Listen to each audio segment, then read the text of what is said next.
आगामी 5 दिन लगी रही वर्षा बिजुली और घड़घड़ी आशंका। तो चलो देखना संपूर्ण अपडेट कौन रोचे।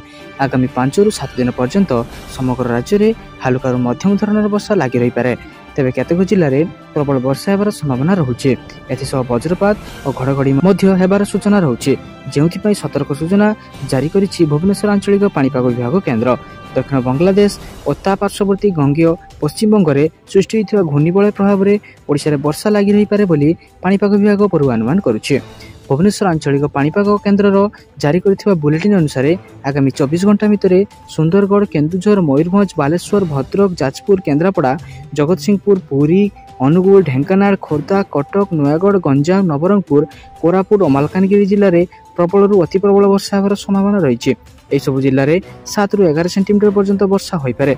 सेपरि केन्दुझर, मयूरभंज, बालेश्वर, भद्रक, केन्द्रापड़ा, जगतसिंहपुर, जाजपुर, खोर्धा, नयागढ़, गंजाम, गजपति, पुरी, रायगड़ा, कंधमाल और बौद्ध जिले में केतेक अंचल में वज्रपात और घड़घड़ी हो पारे।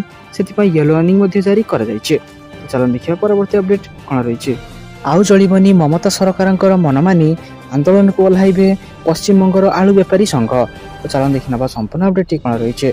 पश्चिमबंग सरकार मनमानी केवल ओडिशा रे लोके आलू समस्या भोगुंट ताहा नुहे, पश्चिमबंगर आलू बेपारी भी क्षति सहउछंती।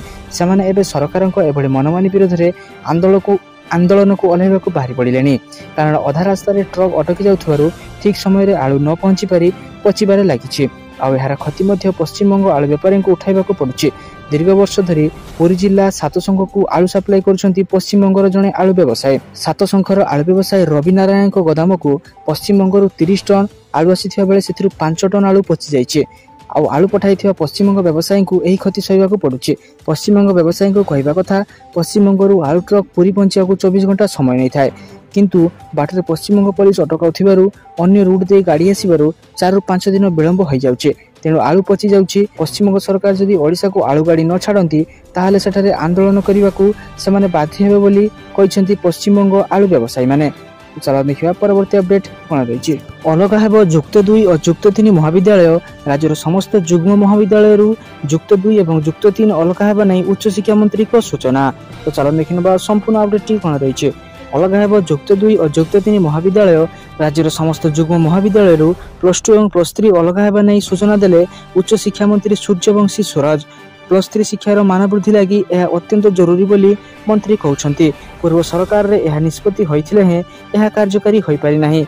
एथिपई आवश्यक जगह और आवश्यक भित्तिभूमि मोहन सरकार जोगाई देबे। मालकानगिरी रे एक समीक्षा बैठक रे जोग देई एभली कहिसंती उच्च शिक्षा मंत्री। मालकानगिरी रे 78तम स्वाधीनता दिवस कार्यक्रम रे जोग देवा सह जिल्लार उन्नति नहीं समीक्षा बैठक रे भी शामिल होइचंती।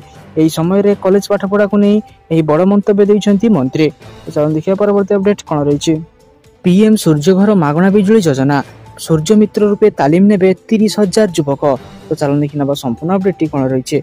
केंद्र सरकार द्वारा आरंभ होइथिबा प्रधानमंत्री सूर्यघर मागଣା बिजुली योजना को नहीं आसिला खुशी खबर। उत्तर प्रदेश युवक मानक पई सरकार सृष्टि करछंती नुआ सुजोग। राज्यर प्रत्येक घर छात उपरे सौर पैनल स्थापनर लक्ष्य हासिल पई 30,000 युवकों को सूर्य मित्र रूपे ट्रेनिंग दिया जिवो। यूपी सरकार एही योजना करुछंती।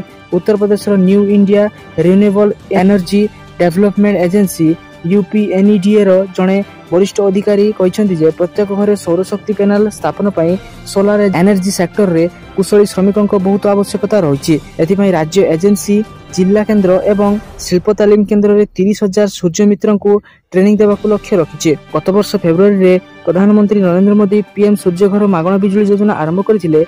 एथि अधीन रे 300 यूनिट मागଣା दूध जगाई दिया जिवो बोली कहलाइतिला। এই যোজনা অধীନରେ 1 কোটি ঘরে সৌর রুফটপ লগাইବାକୁ লক্ষ্য ରଖାଯାଇଛି। সোলার রুফটপ স্থাপন ପାଇଁ ସରକାର ସବସିଡି ମଧ୍ୟ ପ୍ରଦାନ କରୁଛନ୍ତି। ପିଏମ ସୂର୍ଯ୍ୟଘର ଯୋଜନାରେ ସୂର୍ଯ୍ୟ ମିତ୍ର ରୂପେ ତାଲିମ ନେଉଥିବା ଯୁବକମାନେ କେବଳ ଉତ୍ତର ପ୍ରଦେଶର ବାସିନ୍ଦା ହୋଇଥିବା ଆବଶ୍ୟକ। ତ ଯେଉଁମାନେ ଆମ ଓଡ଼ିଶାରେ ମଧ୍ୟ ଏହିପରି ଯୋଜନା ଚାହୁଁଛନ୍ତି ସେମାନେ ଆମ ଭିଡିଓ ତଳେ ନିଶ୍ଚିତ ରୂପେ କମେଣ୍ଟ କରିପାରିବେ। ତ ଚାଲ ଦେଖିବା ପରବର୍ତ୍ତୀ ଅପଡେଟ କ'ଣ ରହିଛି। ସେପ୍ଟେମ୍ବର 17 ରେ ସୁଭଦ୍ରା ଯୋଜନା ଟଙ୍କା ଏଇମାନେ ପାଇବେ ଏଇମାନେ ପଡ଼ିବେ ବାଦ। तो चलो देखना संपूर्ण अपडेट कौन रोचे। ओडिशा रे लागू हेब सुभद्रा योजना। ମହିଳାମାନଙ୍କୁ ମିଳିବ 50,000 ଟଙ୍କାର ଭାଉଚର। ଓଡ଼ିଶାରେ ଖୁବ୍ ଶୀଘ୍ର ଲାଗୁ ହେବ ବହୁ ପ୍ରତୀକ୍ଷିତ ତଥା ବିଜେପି ସରକାରର ଲୋକାଭିମୁଖୀ ଯୋଜନା ସୁଭଦ୍ରା। ତେବେ ସୁଭଦ୍ରା ଯୋଜନାରୁ କେଉଁମାନେ ବାଦ୍ ପଡ଼ିବେ, ଏଥିପାଇଁ କ'ଣ କ୍ରାଇଟେରିଆ ରହିଛି ଚାଲନ୍ତୁ ଜାଣିନେବା। ସେପ୍ଟେମ୍ବର 17 ତାରିଖରେ ଆରମ୍ଭ ହେବ ସୁଭଦ୍ରା ଯୋଜନା। ଓଡ଼ିଶାର ଲକ୍ଷ ଲକ୍ଷ ମହିଳାଙ୍କୁ ଭେଟିଦେବେ ମୋହନ ସରକାର। ମିଳିବ 50,000 ଟଙ୍କାର ଭାଉଚର। ସୁଭଦ୍ରା ଯୋଜନା ପରିବାରର ଜଣେ ମହିଳାଙ୍କୁ ହିଁ ମିଳିପାରିବ। ଏକରୁ ଅଧିକ ମହିଳାଙ୍କୁ ଏହି ସ୍କିମ୍ର ସୁବିଧା ମିଳିପାରିବ ନାହିଁ। ସେପ୍ଟେମ୍ବର 17 ତାରିଖରେ ପ୍ରଧାନମନ୍ତ୍ରୀ ନରେନ୍ଦ୍ର ମୋଦିଙ୍କ ଜନ୍ମଦିନ। ଆଉ ମୋଦିଙ୍କ ଜନ୍ମଦିନରେ ହିଁ ରାଜ୍ୟରେ ସୁଭଦ୍ରା ଯୋଜନାର ଶୁଭାରମ୍ଭ କରାଯିବ। ନିଜେ ପ୍ରଧାନମନ୍ତ୍ରୀ ମୋଦି ଓଡ଼ିଶା ଆସିବେ ଆଉ ଏଠାରେ ପ୍ରଧାନମନ୍ତ୍ରୀ ନରେନ୍ଦ୍ର ମୋଦି ନିଜେ ସୁଭଦ୍ରା ଯୋଜନାର ଶୁଭାରମ୍ଭ କରିବେ। ଓଡ଼ିଶା ଆସି ସୁଭଦ୍ରା ଯୋଜନାର ଶୁଭାରମ୍ଭ କରିବେ ପ୍ରଧାନମନ୍ତ୍ରୀ ନରେନ୍ଦ୍ର ମୋଦି। ସେପ୍ଟେମ୍ବର 17 ତାରିଖରୁ ଏହା ଲାଗୁ କରାଯିବ। ପର୍ଯ୍ୟାୟକ୍ରମେ ରାଜ୍ୟରେ ଲାଗୁ ହେବ ଏହି ଯୋଜନା। ମହିଳାଙ୍କ ପାଇଁ ବଡ଼ ଘୋଷଣା କରିଥିଲେ ବିଜେପି। ରାଜ୍ୟରେ ସରକାର ଆସିଲେ ଲାଗୁ କରିବା ନେଇ ପ୍ରତିଶ୍ରୁତି ବି ଦେଇଥିଲେ। ଆଉ ସରକାର ଆସିବା ପରେ ପ୍ରଥମ ଦିନରୁ ହିଁ କ୍ୟାବିନେଟ୍ ବୈଠକରେ ବଡ଼ ନିଷ୍ପତ୍ତି ନିଆଯାଇଥିଲା। ଏବେ ତାହା କାର୍ଯ୍ୟକାରୀ କରିବା ଦିଗରେ ଜୋରଦାର ପ୍ରୟାସ ଜାରି ରଖିଛନ୍ତି ମୁଖ୍ୟମନ୍ତ୍ରୀ ମୋହନ ଚରଣ ମାଝୀ। ତ ଚାଲ ଦେଖିବା ପରବର୍ତ୍ତୀ ଅପଡେଟ୍ କ'ଣ ରହିଛି। ଛାତ୍ରୀମାନଙ୍କୁ 75,000 ଟଙ୍କା ଦେଉଛନ୍ତି ସରକାର। ତ ଚାଲ ଦେଖିନେବା ସମ୍ପୂର୍ଣ୍ଣ ଅପଡେଟ୍ଟି କ'ଣ ରହିଛି। ଏହି ଯୋଜନାର ନାମ ହେଉଛି ଲେକ୍ ଲଡ଼କି ଯୋଜନା। ଏହି ଯୋଜନାରେ ଛାତ୍ରୀ ଉଚ୍ଚଶିକ୍ଷା ଲାଭ କରିପାରିବେ। ତେବେ ଉଚ୍ଚଶିକ୍ଷା ପାଇଁ ସରକାର ସହାୟତା ପ୍ରଦାନ କରିବେ। ଏହି ଯୋଜନାରେ ଛାତ୍ରୀଙ୍କୁ ସରକାର 75,000 ଟଙ୍କା ପ୍ରଦାନ କରୁଛନ୍ତି। ତେବେ ଏହି ଯୋଜନାର ଲାଭ ଉଠାଇବା ପାଇଁ ଆପଣଙ୍କୁ ଏହାର ଆବେଦନ ପ୍ରଣାଳୀ ବିଷୟରେ ଜାଣିନେବା ନିହାତି ଆବଶ୍ୟକ। ତା ସହିତ ଯୋଜନା ପାଇଁ କେଉଁମାନେ ଯୋଗ୍ୟ ତାହା ମଧ୍ୟ ଜାଣିବା ଆବଶ୍ୟକ। ଗତ 2023-24 ମାର୍ଚ୍ଚ 9 ତାରିଖ ବଜେଟ୍ ଭାଷଣ ସମୟରେ ଏହି ଯୋଜନା ସମ୍ପର୍କରେ ଘୋଷଣା କରିଥିଲେ ରାଜ୍ୟ ସରକାର। ତେବେ ଏହି ସହାୟତା ରାଶି ମୋଟ 5ଟି କିସ୍ତିରେ ପ୍ରଦାନ କରୁଛନ୍ତି ରାଜ୍ୟ ସରକାର। ସର୍ବପ୍ରଥମେ ଝିଅଟେ ଜନ୍ମ ନେଉ ସରକାର 5,000 ଟଙ୍କା ପ୍ରଦାନ କରୁଛନ୍ତି। ଏହାପରେ 18 ବର୍ଷ ହେବା ପରେ ଛାତ୍ରୀଙ୍କୁ ଉଚ୍ଚଶିକ୍ଷା ପାଇଁ 75,000 ଟଙ୍କା ପ୍ରଦାନ କରୁଛନ୍ତି। ଏହି ଯୋଜନାରେ ଏଯାଏଁ ଆବେଦନ ପ୍ରକ୍ରିୟା ଆରମ୍ଭ ହୋଇନାହିଁ। ଖୁବ୍ ଶୀଘ୍ର ଏହି ଯୋଜନା ପାଇଁ ଆବେଦନ ପ୍ରକ୍ରିୟା ଆରମ୍ଭ ହୋଇଯିବ।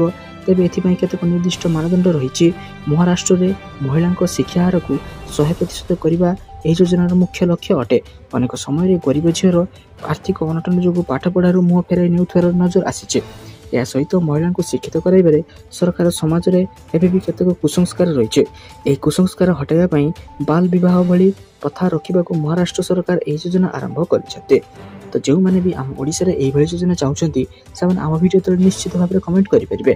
ତ ଚାଲ ଦେଖିବା ପରବର୍ତ୍ତୀ ଅପଡେଟ୍ କ'ଣ ରହିଛି। ଏହିମାନଙ୍କର କାଟିଯିବ ରାସନ କାର୍ଡ, ଜାଣି ନିଅନ୍ତୁ କାହିଁକି। ତ ଚାଲ ଦେଖିନେବା ସମ୍ପୂର୍ଣ୍ଣ ଅପଡେଟ୍ଟି କ'ଣ ରହିଛି। ରାସନ କାର୍ଡ ଧାରକ ତୁରନ୍ତ କିଛି ଜରୁରୀ କାମ କରାଇ ନେବାକୁ ପଡ଼ିବ, ଯାହାଫଳରେ ଆପଣ ପୂର୍ବ ଭଳି ମାଗଣା ରାସନ ପାଇପାରିବେ। ରାସନ କାର୍ଡ ଧାରକ ତୁରନ୍ତ EKYC କରାଇବାକୁ ପଡ଼ିବ, ଯାହାକି ଜୁନ୍ 21 ତାରିଖରୁ ଆରମ୍ଭ ହୋଇସାରିଛି। ରାସନ କାର୍ଡରେ ପଞ୍ଜୀକୃତ ସମସ୍ତ ସଦସ୍ୟଙ୍କ ପାଇଁ EKYC ବାଧ୍ୟତାମୂଳକ କରାଯାଇଛି, ଯାହାଫଳରେ ପ୍ରକୃତ ହିତାଧିକାରୀ କେଉଁମାନେ ଏବଂ କେଉଁମାନେ ସରକାରଙ୍କ ସୁବିଧା ପାଇବାକୁ ଯୋଗ୍ୟ ତାହା ଜଣାପଡ଼ିବ। ସମସ୍ତ ରାସନ କାର୍ଡଧାରୀଙ୍କ ପାଇଁ EKYC କାର୍ଯ୍ୟ କରିବା ବର୍ତ୍ତମାନ ବାଧ୍ୟତାମୂଳକ କରିଦିଆଯାଇଛି। ଯଦି EKYC କରାନଯାଏ ତେବେ ରାସନ କାର୍ଡରୁ ନାଁ କାଟି ଦିଆଯାଇପାରେ। ୟୁପି ସରକାରଙ୍କ ପକ୍ଷରୁ ଏଭଳି ନିର୍ଦ୍ଦେଶନାମା ଜାରି କରାଯାଇଛି, ଯାହାଫଳରେ ଭୂତ ରାସନ କାର୍ଡଧାରୀ ଏବଂ ଧନିକ ଶ୍ରେଣୀର ଲୋକେ ରାସନ କାର୍ଡ ହତେଇଥିଲେ ତାହା କାଟି ଦିଆଯିବ। ଏହା ସହିତ ରାସନ ମଧ୍ୟ ଉପଲବ୍ଧ ହେବ ନାହିଁ। ରାସନ କାର୍ଡରେ ଥିବା ସମସ୍ତ ସଦସ୍ୟଙ୍କ EKYC ବାଧ୍ୟତାମୂଳକ ଥିବାରୁ ଏହିଭଳି ଘୋଷଣା କରାଯାଇଛି। ରାସନ କାର୍ଡରେ EKYC କରିବା ବାଧ୍ୟତାମୂଳକ ହୋଇଥିବା ବେଳେ ତାହାକୁ ଅନେକ ଅଣଦେଖା କରିଦିଅନ୍ତି, ଯାହାଫଳରେ ସରକାରୀ ସୁବିଧା ମିଳିବା ବନ୍ଦ ହୋଇଯାଏ। ରାସନରେ ମିଳୁଥିବା ସାମଗ୍ରୀ ଯେପରିକି ଚାଉଳ, ଗହମ ଆଦି ବନ୍ଦ କରିଦିଆଯାଇଥାଏ। ଯଦି ରାସନ କାର୍ଡ ଧାରକ ଏବଂ ଏଥିରେ ଉଲ୍ଲେଖ କରାଯାଇଥିବା ସମସ୍ତ ନାଁ ଯଥା ପ୍ରତ୍ୟେକ ସଦସ୍ୟ ନିର୍ଦ୍ଦିଷ୍ଟ ସମୟରେ EKYC ପୂରଣ ନ କରନ୍ତି ତେବେ ସେମାନେ ମାଗଣା ଚାଉଳ, ଗହମ ପାଇପାରିବେ ନାହିଁ। ତ ସାରାଦିନ ଏପରି ବଛା ବଛା ଏବଂ ଗୁରୁତ୍ୱପୂର୍ଣ୍ଣ ଖବର ଜାଣିବା ପାଇଁ ଆମ ଚ୍ୟାନେଲକୁ ସବସ୍କ୍ରାଇବ୍ ରଖନ୍ତୁ ଏବଂ ଆମ ଭିଡ଼ିଓକୁ ଗୋଟେ ଲାଇକ୍ କରିଦିଅନ୍ତୁ।